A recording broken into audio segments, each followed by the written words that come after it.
Oke, saudara, Natal izinkan saya mengatakan ini, membawa anugerah tersendiri, membawa sukacita, membawa kasih karunia, favor atas hidup saudara.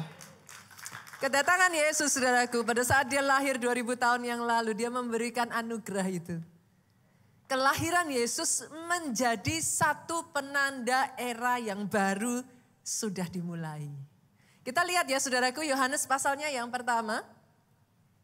Yohanes pasalnya pertama ayatnya yang ke-6 sampai ayatnya yang ke-16 sampai 17 sudah. Yang sudah ketemu katakan amin. Yang ketemunya karena lihat di depan, aminnya tetap yang paling keras. Boleh enggak sih saudara, saya selalu pasti. Boleh enggak saya minta tolong tetap buka Alkitab Gi.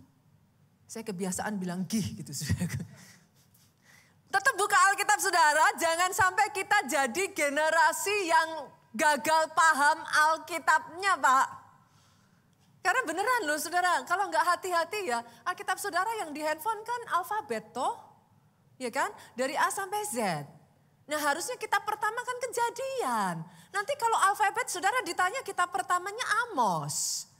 Kan bahaya, malu-maluin saudaraku. Buka Alkitab saudara. Mari kita lihat sama-sama Yohanes 1 ayat 16. Saya bacakan terlebih dulu buat saudara. Karena dari kepenuhannya, kita semua, garis bawahi kata kita semua, telah menerima kasih karunia demi kasih karunia.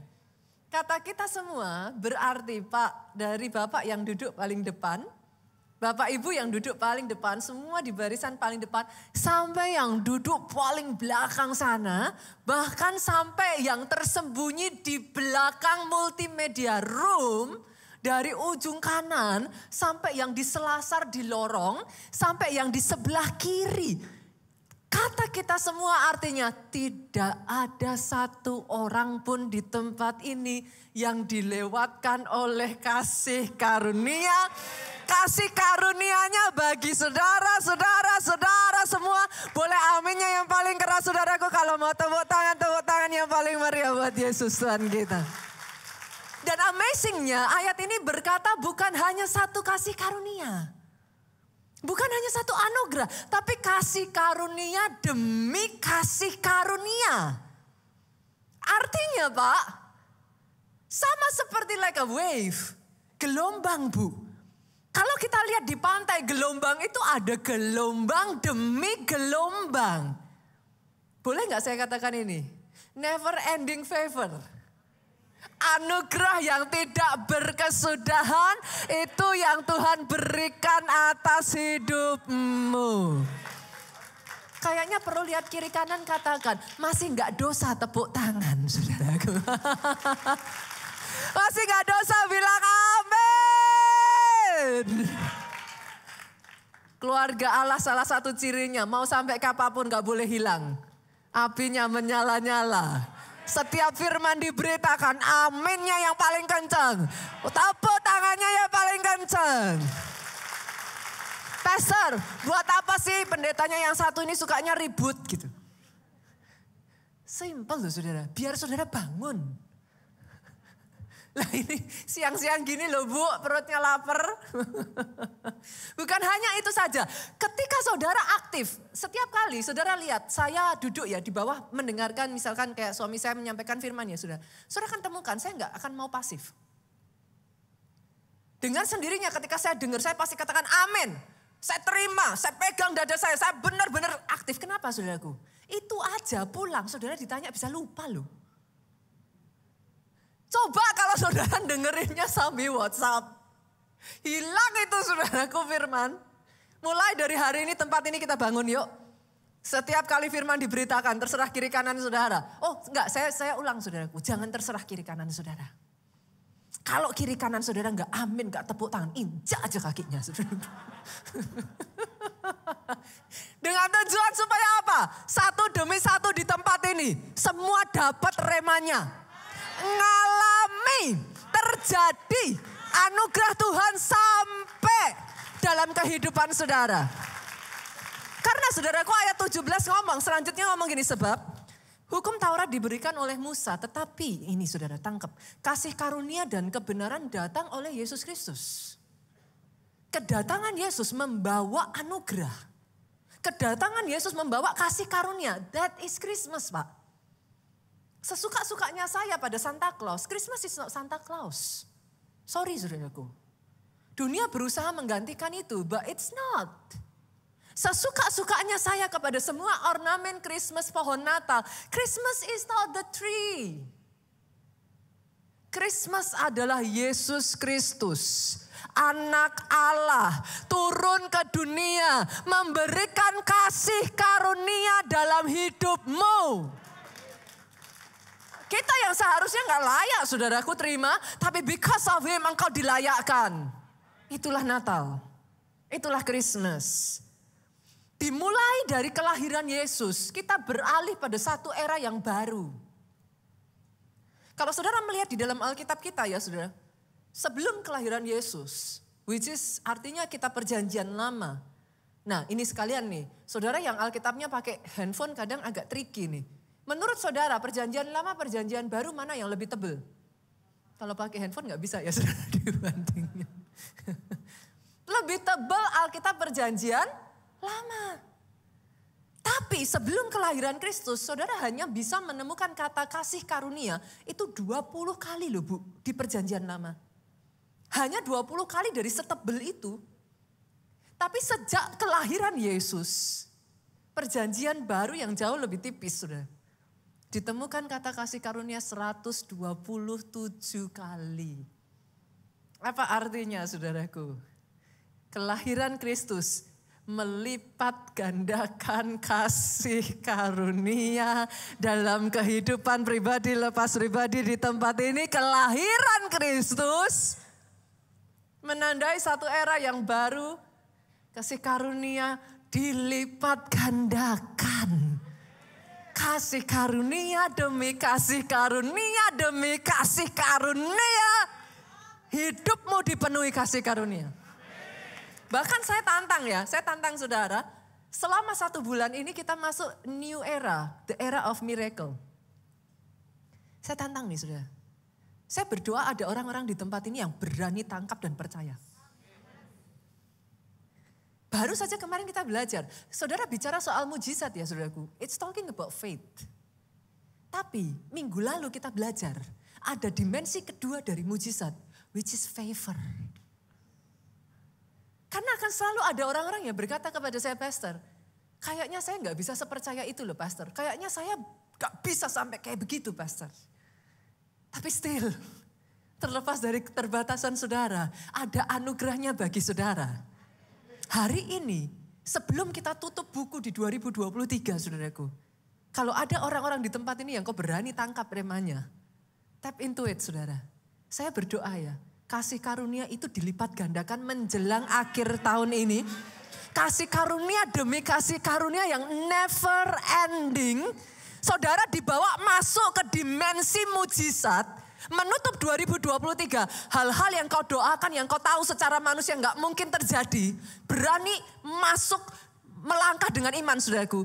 Di akhir tahun ini justru di momen yang tidak saudara harapkan. Jadi akan ada orang-orang di tempat ini. Ini saya perkatakan saudaraku. Yang jawaban doamu datang di bulan Desember ini. Akan ada orang-orang di tempat ini. Yang kesembuhanmu terjadi di bulan Desember ini. Akan ada orang-orang di tempat ini. Oh yes. Yang mujizatmu. Kau terima di bulan Desember ini. Oh yes, terjadi. Dan secara khusus saudaraku, di momen Natal ini saya akan berbicara tentang yang namanya favor to flourish. Flourish, kalau diterjemahkan dalam bahasa Indonesia itu artinya mekar, berkembang. Ada anugerah yang diberikan Tuhan atas hidupmu sehingga tidak lagi hidupmu layu. Enggak lagi stuck. Ada anugerah yang somehow akan membuat engkau bertumbuh. Akan membuat engkau berkembang. Akan membuat engkau mengalami peningkatan. Bisnismu flourish. Aminnya kurang keras. karirmu floris. Komselmu floris. Pelayananmu floris. Apapun yang ditaruh di tangan saudara. Boleh tangan saudara kedangkan seperti ini? Apapun yang ditaruh di tangan ini dibuat floris, berkembang. Tepuk tangan sekali lagi yang paling meriah buat Yesus Tuhan kita. Saya berdoa ya saudara sampai sukacitanya meluap. Bukan sukacita yang hanya saudara alami situasional. Kalau keadaan baik sukacita, keadaannya enggak baik kehilangan sukacita. No. Nanti saya akan ceritakan kepada saudara.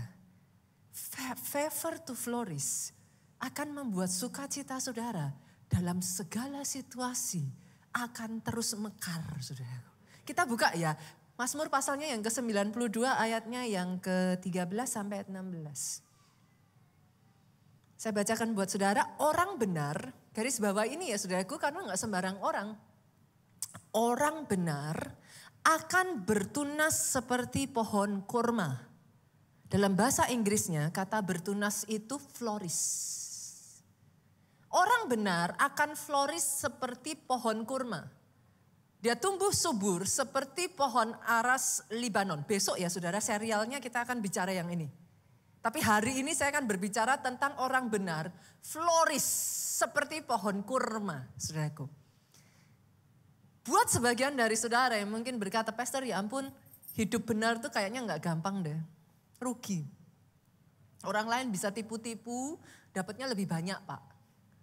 Kitanya terus aja jujur aja. Yang namanya jujur apa? Kalau orang Jawa bilang ajur. Saya nggak tahu saudara yang bisa bahasa Jawa ya. Ajur itu hancur. Jujur itu kadang-kala gak segampang itu. Bagaimana bisa orang lain, suami saya, pasangan saya, istri saya bisa main gila di belakang. Emangnya saya juga gak bisa Pastor. Kenapa saya harus tetap hidup benar? Sedangkan orang lain ngelakuin seperti itu ke saya. Hidup benar itu rugi. Tapi yang saya tahu saudaraku, firman ini ngomong. Orang benar akan flourish seperti pohon kurma. Dia tumbuh subur seperti aras Libanon. Dan ayat berikutnya ngomong kayak gini saudaraku. Perhatikan ini baik-baik saudara. Saya senang sekali ayat ini. Mereka yang ditanam di bait Tuhan akan bertunas, bahasa Inggrisnya flourish. Mereka yang ditanam di bait Tuhan akan flourish di pelataran Allah kita. Baca sekali lagi saudaraku. Ini bukan Nita 10 ayat 1. Ini Mazmur saudara. Berapa banyak yang setuju dengan saya firman Tuhan ya dan amin. Kalau saudara bilang amin, pikirkan dulu perkataan saudara. Karena ayat ini berkata mereka yang ditanam di bait Tuhan itu rumah Tuhan. Akan ada sebagian yang ngomong sama saya, Pastor gak enak. Pelayanan di gereja itu banyak gesekannya. Hari-hari ini saya menjumpai sangat banyak orang yang berusaha mengganti konsep gereja lokal. Tapi firman ini ngomong, orang yang ditanam di bait Allah, dia akan flourish. Bukan hanya flourishnya di awal, tapi ayat 16 saudaraku, dikatakan apa? Ayat 15, pada masa tua pun mereka masih berbuah. Bukan buahnya tambah layu, bukan buahnya tambah sedikit, dikatakan buahnya jadi gemuk dan seger. Kata seger di situ saudaraku adalah flourish. Saya tahu terlepas dari apakah saudara setuju tidak setuju saudaraku. Tapi firman itu ngomong orang yang ditanam di rumah Tuhan. Dari awalnya dia flourish, sampai masa tuanya dia tetap flourish. Bahkan bukan hanya sekedar berbuah, lihat dong saudara, buahnya gemuk dan segar. Kalau bahasanya sekarang, gemoy. Jadi dia bukan hanya sekedar berbuah, di awal orang-orang ini flourish Pak. Tapi sampai masa tuanya, buahnya gemoy-gemoy. Yang mengerti aminnya yang paling keras. Yang percaya itu terjadi atas kehidupannya, aminnya lebih keras lagi. Tepuk tangannya yang paling meriah buat Yesus Tuhan kita. Itu sebabnya saya katakan saudaraku, hari ini saya berdoa. Dalam bahasa Inggris, kata-kata ini berkata seperti ini. The righteous shall flourish like a palm tree. Orang benar itu akan flourish seperti pohon palem. Pastor, kalau bahasa Indonesianya kau pohon kurma. Tapi saudaraku, pohon kurma, tahukah saudara, itu berasal dari jenis palem. Dan pohon palem, saudaraku, dikenal sebagai pohon yang melambangkan kemenangan. Semarak, victory, sukacita. Saudara masih ingat gak pada saat Yesus masuk ke kota Yerusalem? Nah, orang-orang menyambut dia dengan sorak-sorai apa? Hosana, hosana. Mereka melambaikan apa? Nah, daun palem. Sudah bukan pohonnya ya, sudah daunnya. Daun palem, saudaraku. Mereka melambai-lambaikan daun palem. Nah, ini nih, sebentar lagi kita masuk crossover kan? Peralihan dari 2023 ke 2024. Sekalian saya pengumuman. Pastor, tanggal 31 jatuhnya hari Minggu. Senggol kiri kanan, kapan lagi? Ini kayak gini gak tahu loh saudara-saudara, ketemu kayak gini ini berapa tahun ke depan saya gak tahu. Tapi ini pas jatuh di hari Minggu. Pastor, keluarga Allah ada ibadah enggak? Tenang saudaraku, kapan keluarga Allah enggak ada ibadah? Saudara? Jam 8, jam 10, jam 12, jam 2 di Seoul Capital akan ibadah seperti biasa. Sama seperti di PIK. Jam 10, jam 1 akan ibadah seperti biasa. Ibadah jam 4 dan jam 6 di tempat ini, jangan lupa loh saudara. Jam 4 dan jam 6 di tempat ini akan disatukan di ibadah jam 10 malam. Kita crossover, mengawali dan mengakhiri di dalam hadirat Tuhan. Jadi pastikan ya saudaraku, khususnya buat saudara yang di Soho, senggol kiri kanan lagi, jangan salah tempat. Besok jam 10 malam di PIK, bukan di sini, nanti saudara jangan datangnya ke sini. Pastor, ya saya kan rumahnya deket di sini, kenapa nggak di sini? Saudara kami sudah pernah ngadain di sini, nggak pulang. Terjebak macet tuh di bawah saudaraku. Itu keluar dari parkiran aja 2-3 jam. Hanya keluar dari parkiran, belum ngantrinya setelah keluar saudaraku. Nah di PIK kami sudah mencoba tahun lalu di sana saudaraku lebih lancar. Dan karena ini tahun baru, Jakarta nggak usah khawatir, ini salah satu surga buat Jakarta gitu saudaraku. Nggak usah khawatir macet. Jadi besok tanggal 31 kita crossover di mana? Di PIK. Nah saya pengen tanya nih, balik ke laptop. Tadi bicara crossover saudara. Biasanya saudara datang ibadah crossover bawa apa? Trompet. Tapi juga suka lambai-lambai gini pakai daun palem. Artinya apa? It's a victory. Itu adalah satu sukacita, semarak, celebration saudaraku. Nah hari ini saudara di sini dikatakan orang benar akan flourish seperti pohon kurma. Boleh nggak saya ajak kita sama-sama belajar yuk dari kisah kehidupan si kurma kecil. Seperti apa sih pohon kurma itu Pak? Pohon kurma adalah satu pohon yang cukup unik Bapak Ibu. Kenapa? Karena dia tumbuh di padang gurun. Dia tumbuh dalam situasi ekstrim. Panas kepanasan, dingin kedinginan. Gak usah jauh-jauh saudara berbicara padang gurun yang udah jelas-jelas kalau panas parahnya minta ampun. Sekarang ini aja lah Pak. Momen sekarang ini kalau siang panas sekali kan? Tapi kalau sudah malam dingin kan? Jangankan pohon Pak. Kita manusia aja loh. Bisa banyak yang sakit loh. Betul? Kan? Gitu kan?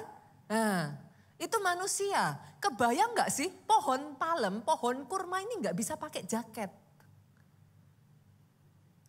Dia harus ada dan tumbuh di suasana dan cuaca yang super ekstrim. Tapi ini saudara, buahnya bisa sangat manis tuh. Begitu manisnya sampai ketika dijual Pak, jadi komoditi yang mahal loh harganya. How can it be? Kok bisa? Itu sebabnya saya ingin mengajak saudara belajar dari kisah kehidupan si kurma kecil. Ternyata saudaraku, kurma ini pada saat dia masih biji, benih saudara, dia akan ditanam di dalam pasir. Karena padang gurun kan saudaraku, enggak ada tanah seperti padat begitu. Pasir saudara. Karena dia ditanam di dalam pasir, tentunya saudara yang namanya padang gurun kan enggak banyak air ya. Pertanyaannya kok dia bisa hidup gitu. Setelah ditanam saudara, kurma ini diperlakukan dengan cara yang super tidak adil. Di atas benihnya, di atas biji kurma ini akan ditindih dengan batu kalau bisa seberat mungkin. Saudara memperhatikan ya, enggak cuma satu biji loh batunya. 2 bahkan 3, artinya yang naruh batu niat saudara. Sepakat ya dengan saya? Ini enggak cuma ditaruh 1 batu, 2 ditumpuk 3. Akan ada orang-orang di tempat ini yang mungkin saudara berkata kepada saya sama seperti si kurma kecil ini. Kalau bisa teriak, dia teriak loh Pak. Life is not fair. Aku loh tumbuhnya aja di padang gurun. Air udah gak ada, hujan udah gak pernah. Tanahnya pasir. Untuk tumbuh kan gak gampang saudara kalau di pasir. Masih kecil udah ditindas. Masih kecil udah dipenyet. Itu kalau mau komplain ya gimana caranya bisa tumbuh. Ada gak orang-orang di tempat ini yang ngalami itu? Udah keluarga saya keluarga biasa-biasa pastor. Saya lahir dari keluarga yang miskin pastor. Masalah demi masalah, teman-teman yang lain udah nongol. Kapan giliran saya? Kalau si kurma kecil ini mau protes, mungkin itu yang akan keluar saudaraku. Mungkin kata-kata itu yang akan muncul dari mulutnya. Life is not fair. Tapi ajaibnya saudaraku, karena si kurma kecil ini ditekan begitu rupa, dia mau naik ke atas tuh gak bisa. Gak punya kekuatan, dia masih biji. Karena dia gak punya kekuatan untuk naik ke atas, dia turun ke bawah. Dalam keadaan yang begitu berat, akar-akar si kurma kecil ini terpaksa, bukan karena dia suka, tapi akarnya merambat sampai ke dalam. Ada orang-orang di tempat ini, bukan Tuhan gak sayang engkau. Terlepas dari apa yang kau alami, dia mau akarmu merambat ke bawah. Akar apa pastor? Akar tahan ujimu. Akar apa pastor? Akar kesabaranmu. Akar apa pastor? Akar pantang menyerahmu. Akar-akar itu harus merambat ke bawah saudaraku. Bukan hanya itu saja, begitu rupa sampai akar-akar ini dalam saudaraku. Akhirnya si kurma kecil ini menemukan sumber mata air bawah tanah. Bukankah justru di momen-momen terberat dalam hidupmu, seringkali ketika kau gak punya siapa-siapa, Tuhan jadi segalanya buat engkau. Saat tidak ada orang yang menemani, kau bahkan merasa orang paling dekatmu gak mengerti engkau. Bukan maunya si kurma ini saudara, siapa juga yang mau. Tapi dalam keterpaksaan itu saudaraku tidak ada yang menemani. Tanaman-tanaman lain semuanya naik ke atas. Tapi si kurma ini terpaksa. Akarnya harus sampai ke bawah. Tapi tahukah saudara, bukankah di dalam Tuhan ada semua sari makanan, ada semua kepenuhan, ada semua hal yang kau butuhkan untuk engkau bisa kuat. Itulah yang terjadi pada si kurma kecil saudara. Dalam keterbatasannya dia tidak bisa mendapatkan hujan. There is no rain. Kadang saudara mungkin bisa berkata curang ya pastor, orang lain masih punya backingan. Anak orang lain kalau mau buka toko dimodalin papanya. Saya punya siapa? Tapi maaf saudaraku, yes mungkin terdengar klise. Tapi saya harus mengatakan kepada saudara, bukankah kau masih punya Tuhanmu? Si kurma kecil dalam keterbatasannya saudaraku, tidak ada satu orang pun yang menemani dia. Dia julurkan akarnya sampai ke dalam. Kalau bisa nangis, sudah nangis Bu. Seringkali dia membandingkan diri dengan yang lain. Kenapa yang lain sudah setinggi itu? Aku muncul aja enggak. Tunas. Enggak ada kayak pertumbuhan apapun. Yang lain sudah mendahului, yang lain sudah naik jadi pohon yang tinggi. Tapi si kurma kecil hanya bisa terus menjulurkan akar. Siapa juga yang lihat akar? Siapa juga yang peduli? Tapi dalam semuanya itu tanpa disadari si kurma kecil saudaraku, dia gaining strength. Momen-momen di mana engkau berdua dengan Tuhanmu adalah momen di mana kau gaining strength. Momen yang tidak menyenangkan. Ketika kau ditinggalkan orang-orang yang kau kasih, ketika kau dilupakan, engkau tidak dipandang oleh orang-orang yang tadinya mengeluh-elukan engkau. Itu momen yang tidak menyenangkan. Tapi tanpa kau sadari sama seperti si kurma kecil, dia gaining strength. Tiba-tiba saudara, dia punya kekuatan. Batu yang selama ini menindih, batu yang begitu berat, tiba-tiba dia terobos. Dinding-dinding akan ada, dinding-dinding akan ada, tembok-tembok yang selama ini membatasi engkau. Ketika kau terus getting close to him, kau punya strength, kau punya kekuatan untuk mendobrak dinding penghalang yang menghalangi engkau dari visi Tuhan atas hidupmu. Tiba-tiba saudaraku, batu itu bukan lagi masalah. Akan ada orang-orang di tempat ini ya saudaraku, yang akan tumbuh jadi orang Kristen kurma. Karena kalau nggak hati-hati saudara, zaman sekarang muncul yang namanya generasi stroberi. Kan? Lucu, dia cantik, tapi rapuh. Luarnya aja keren, luarnya aja kayak merah manis, merona. Dalamnya dong, begitu dipencet sedikit, pecah. Doa saya di tempat ini bukan orang Kristen stroberi. Doa saya di tempat ini lahir orang-orang Kristen kurma. Yang justru di momen terberat dalam hidupnya, dia gaining strength. Orang Kristen kurma yang sukacitanya tidak ditentukan di tempat mana dia ditanam. Sukacitanya tidak ditentukan situasi, kondisi, dan cuaca di sekelilingnya. Sukacitanya tetap ada. Dalam keadaan baik, dalam keadaan tidak baik. Dia tetap bisa menari-nari. Dia tumbuh subur. Dia naik ke atas. Tiba-tiba tidak ada yang bisa menghentikan.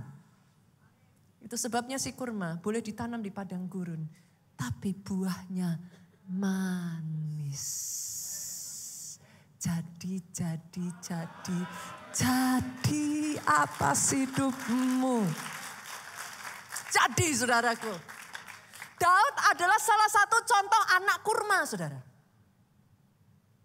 Kalau mau bilang gak adil ya saudaraku, hidupnya Daud tuh gak adil loh. Adil dari mananya? Udah dari kecil yang lain-lain dimunculin, Daud disembunyiin loh. Gak ada adil-adilnya saudaraku. Coba saudara bayangin deh, anak-anak yang lain didorong lo jadi tentara, prajurit, jadi pahlawan. Berasa gak sih kayak Daud cuman kayak penggembala 2-3 ekor kambing domba tuh kayak gimana sih, kayak yang rasanya tuh kayak apa, kalau orang Jawa bilang ngelegani gitu sudah. Apa? Tambah apa, tombo-tombo apa sih? Buat ini aja ya daripada gak ngapa-ngapain, udah deh kamu saya kasih modal 2-3 ekor kayak gitu kan. Apa enggak kayak sakit banget gitu ya saudara? Tapi tahukah saudara, Daud menjadi raja yang namanya paling diperhitungkan di sepanjang sejarah Israel. Bukan Salomo. Karena dia anak kurma. Dia kuat, saudaraku. Pada saat orang-orang meninggalkan engkau, pada saat engkau di titik terendahmu, pada saat tidak ada yang mendampingi engkau, tetap kuat. Butuh orang Kristen yang bisa mentertawakan masalah, saudaraku. Come on. Saya nggak butuh orang Kristen yang dibully masalah.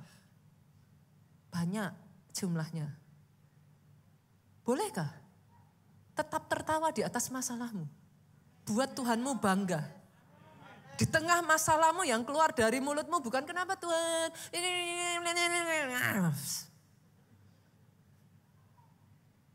Pastor enak sih hidupnya gak pernah punya masalah. Saya terbiasa gak pernah mau cerita masalah. Saudara. Saya ceritakan kepada saudara setelah menang. Itu sebabnya banyak orang berpikir hidup saya gak pernah punya masalah. Kenapa masalah perlu diceritakan? Semua orang punya masalah, Pak. Ada di sini yang gak punya masalah? Coba angkat tangan, saudara, saya kasih satu. Bagi-bagi. Semua punya masalah. Orang yang saudara lihat, kelihatannya semua baik. Bukankah kita manusia tuh rumput tetangga selalu lebih hijau? Saudara gak tahu aja. Gitu. Dia gak cerita aja. Tapi semua orang punya masalah, Pak. Gak perlu cerita masalah. Yang ada orang justru menertawakan engkau. Orang mencibir engkau. Cerita masalahnya sama Tuhan. Yang mengerti katakan amin. Ceritakan kemenanganmu kepada manusia. Karena dengan cara itu nama Tuhan dipermuliakan. Tuh saya berdoa dari tempat ini lahir generasi kurma. Orang Kristen kurma, saudaraku, yang sama seperti Daud. Sampai di akhir hidupnya loh, Alkitab mencatat. Semakin dia mengakhiri hidupnya, semakin terangnya bercahaya.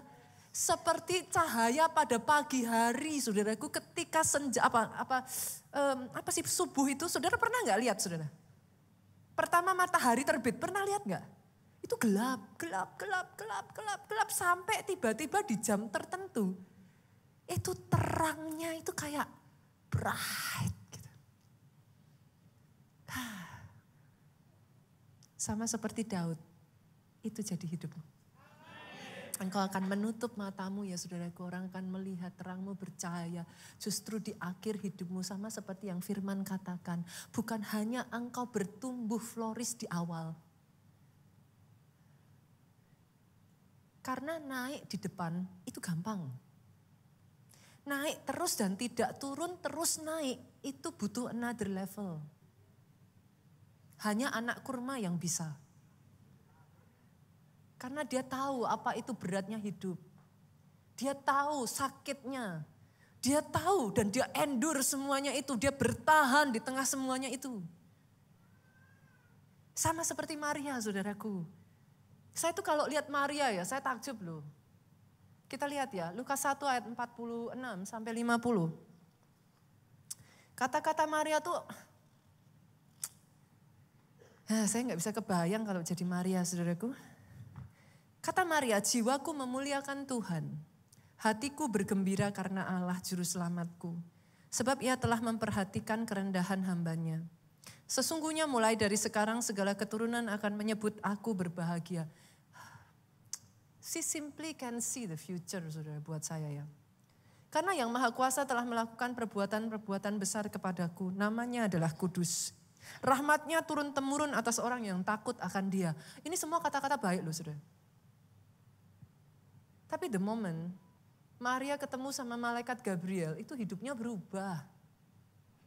In case ya buat kita yang tidak terlalu ini ya saudaraku, kebayang gak sih? Maria ini hanya seorang gadis desa biasa, Pak. Yang keinginannya tuh hanya menikah dengan tunangan yang dia cintai, Yusuf. Mereka sudah merencanakan sebuah pertunangan, saudaraku. Dan saya tuh bisa membayangkan keinginan Maria sama seperti gadis sederhana yang lain di usianya. Hanya membesarkan keluarganya, saudaraku, keluarga kecilnya yang bahagia, punya anak-anak kecil-kecil yang imut-imut kan gitu, saudara. Tapi sejak dia ketemu dengan malaikat Gabriel, her life changed forever. Dia gak punya kendali atas hidupnya. In case buat sebagian dari saudara kan keren pastor, melahirkan juru selamat. Betul. Tapi di zaman itu saudaraku, orang yang hamil tanpa suami hukumnya mati loh.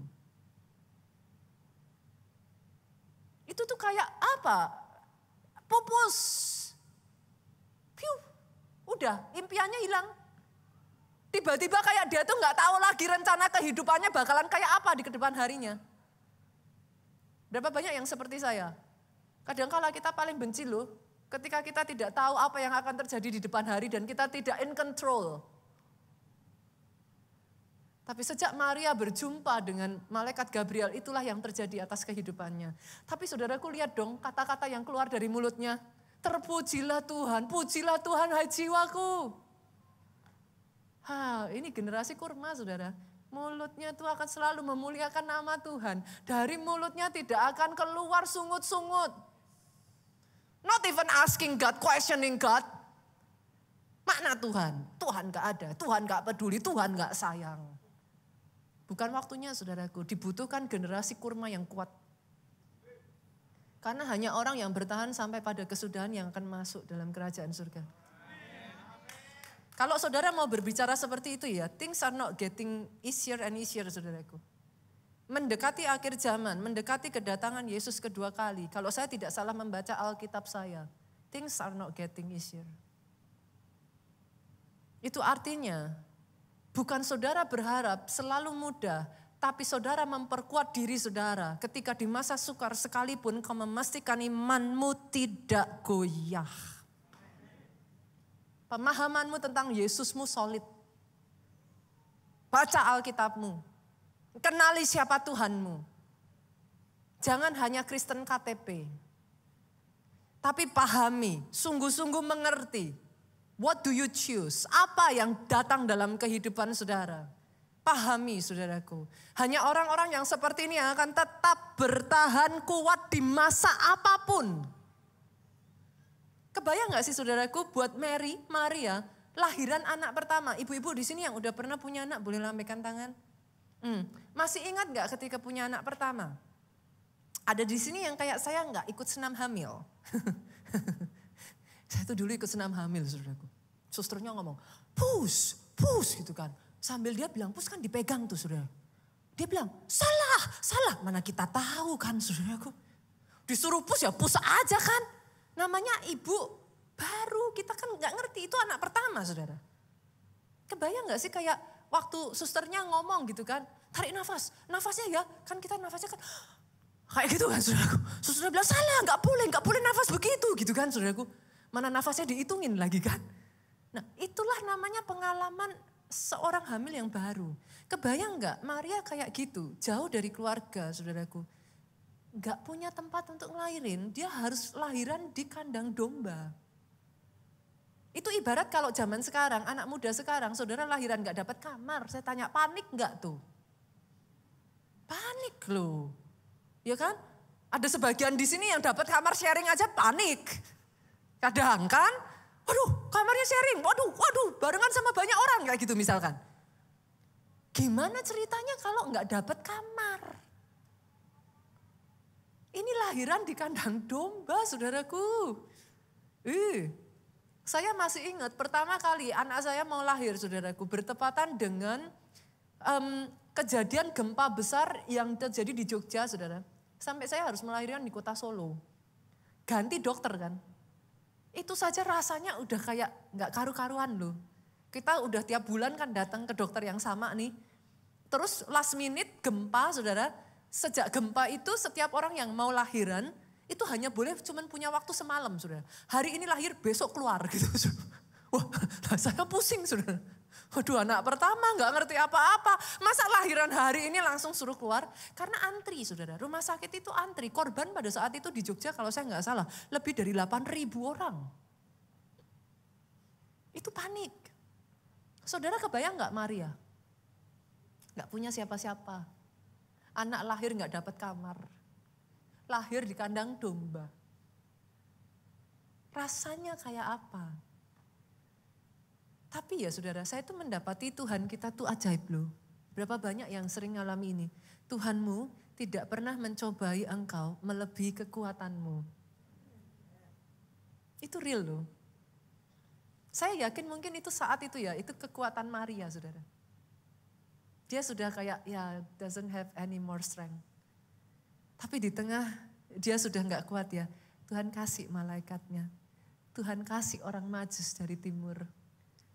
Mereka bawa emas ke menyanmur. Coba kalau saudara jadi Maria, itu rasanya kayak apa? Setetes air kan? Perkara besoknya dikejar-kejar Herodes. Loh, kehidupan kita tuh kayak gitu Pak. Tapi ingat ini, Tuhanmu tidak akan pernah memberikan pencobaan melampaui kekuatanmu. Ada aja nanti kalau saudara udah gak kuat ya, pasti dikasih penghiburan kok. Perkara habis itu the show must go on. Masih lanjut lagi. Ya gak apa-apa, nanti ketika saudara sudah gak kuat, ada aja caranya dia. Itu Tuhanmu. Bukankah dengan cara itu orang benar hidup oleh iman? Saudara harus belajar berani percaya. Tidak bisa tidak ya saudara. Kalau saudara mau jadi si kurma ini. Di padang gurun tapi buahnya manis. Saudara harus melalui yang namanya ujian hati. Karena banyak orang di tengah semuanya itu salah paham sama Tuhan. Tapi hari ini saya harus ngomong, yes. Rancangannya rancangan damai sejahtera yang mendatangkan hari depan yang penuh harapan. Tidak ada rancangan kecelakaan, no matter what. Mungkin buat sebagian saudara hard to believe. Karena saat ini yang kau lihat tidak demikian. Tapi hati-hati saudaraku, saya harus mengatakan ini. Jangan terjebak dengan kebencian, sakit hati, kekecewaan. Maaf ya, saya harus ngomong saudara. Bangsa Israel keluar dari penjajahan Mesir, itu mujizat enggak saudara? Mujizat ya, ratusan tahun loh.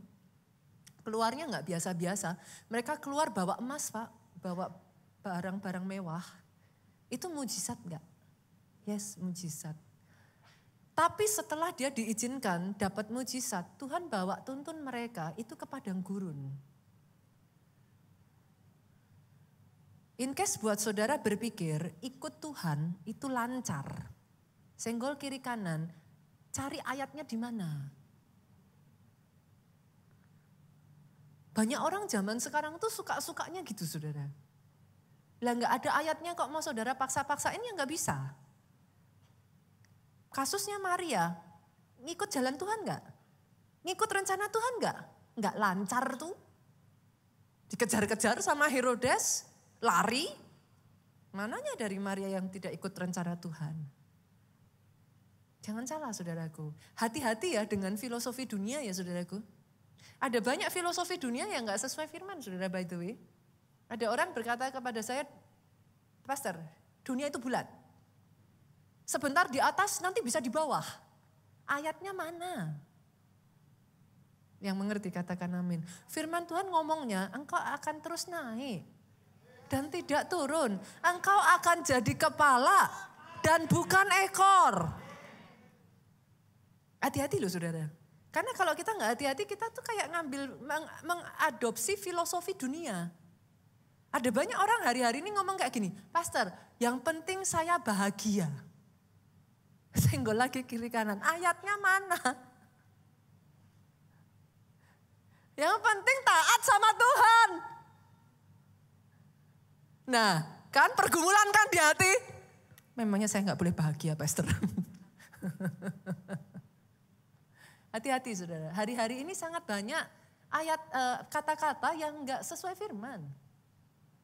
Ikuti apa kata hatimu. Enggak ada itu ayatnya. Kan banyak tuh yang ngomong gitu kan Pak ya kan. Ikuti kata hatimu. Ya di mana ayatnya? Saudara coba cari. Kasih ke saya kalau ada. Yang betul taat sama Tuhan. Ikuti kata Tuhan. Sekalipun gak enak di hati. Nah banyak orang gak mau gak enak di hatinya. Makanya ikuti kata hati. Simple kan? Yang mengerti katakan amin. Bangsa Israel keluar, itu mujizat, penyertaan Tuhan. Tapi dibawa menuju padang gurun. Di padang gurun saudaraku, setelah mereka kehausan, mereka berseru-seru kepada Tuhan. Sampailah mereka di mata air, di tempat yang namanya Mara. Mujizat gak saudara dapat mata air di padang gurun? Masalahnya mata airnya pahit. Sebagian ngomong Tuhan tuh sukanya bercandaan pastor. PHP. Udah kasih pengharapan tapi mata airnya palsu. Pahit. Nah ini di sini saudara, pentingnya di sini. Kalau saudara menemukan hal yang membuat saudara pahit, please saya minta tolong. Move on yuk. Jangan tetap tinggal di Mara. It will do no good to you. Move on. Sekalipun pahit pastor. Sekalipun saya rugi, nyebelin. Yes. I wish you can see. Setelah Mara, kita lihat ayat terakhir saudara. Keluaran pasal 15. Ayatnya yang ke-27. I wish you can see. Sesudah itu, jadi setelah bangsa Israel melewati Mara, kalau saudara tidak tinggal di Mara, kalau saudara memutuskan untuk move on dari Mara, ayat ini ngomong, sesudah itu sampailah mereka di Elim. Apa itu Elim? Tempat di mana ada 12 mata air dan 70 pohon kurma. Berkemahlah mereka di tepi air itu. Kalau engkau bisa melepas Mara, Mara itu pahit saudara. Kalau engkau melewati ujian hati, kalau engkau bisa melepaskan kepahitan itu, saudara, dengar ini. Elim akan menanti engkau di depan sana. Dan ketika firman ngomong Elim, ada 12 mata air, itu bukan kayak kebetulan loh saudara. Semua yang ditulis di Alkitab itu ada lambang artinya. Angka 12, nanti coba saudara googling, boleh saudara googling. Angka 12 itu punya arti sempurna. Angka 70 itu terdiri dari dua pecahan saudara, 7 dan 10. Angka 7 artinya perfect, sempurna. Angka 10 artinya complete, lengkap. Kalau kau bisa melalui ujian hatimu, engkau tidak menjadi pahit, engkau tidak menjadi benci. Lihat ini saudara, Tuhan akan membawa hidupmu disempurnakan. Hidupmu akan dilengkapi. Sampai di satu titik saudara bisa nyanyikan lagu ini. Hidupku menggenapi firman-Mu. Sama-sama yuk dengan singer. Tanda mujizat sertai tiap langkahku. Kau bersamaku di dalamku, jadi bukti kebesaran-Mu. Sama-sama jemaat yuk kita nyanyikan lagu ini. Hidupku mengenapi firman-Mu. Jadikan aku penggenapan firman-Mu Tuhan. Ada saja Tuhan, penyertaan-Mu di dalam kehidupanku. Tidak pernah Engkau meninggalkan, tidak pernah Engkau membiarkan.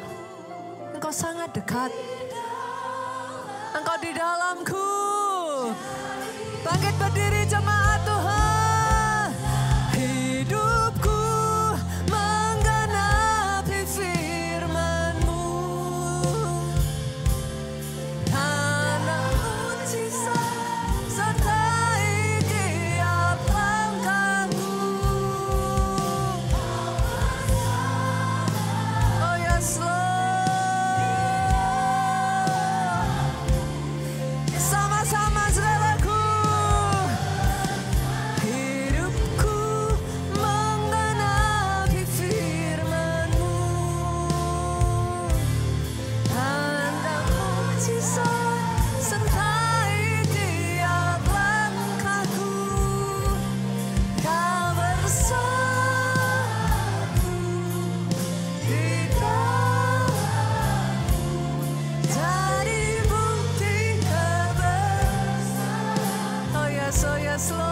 bersamaku. Tinggal di dalamku. Jadi bukti kebesaranmu. Kau bersamaku. Kau bersamaku. Di dalamku. Jadi bukti kebesaranmu. Sorak-sorai yang paling mulia buat Raja di atas segala raja. Angkat kedua tanganmu, saudaraku, diberkati engkau oleh Tuhan. Di momen Natal ini diberkati keluargamu. Never ending favor. Anugerah yang tidak pernah habis. Kasih karunia demi kasih karunia. Kasih karunia untuk flourish. Tuhan berikan atas hidupmu, pulang dengan membawa sukacita, damai sejahtera Allah Bapa, cinta kasihnya di dalam putranya, persekutuan dengan Roh Kudusnya sekarang sampai selama-lamanya. Kau yang diurapi, yang diberkati, katakan dengan suaramu yang paling keras. Amin.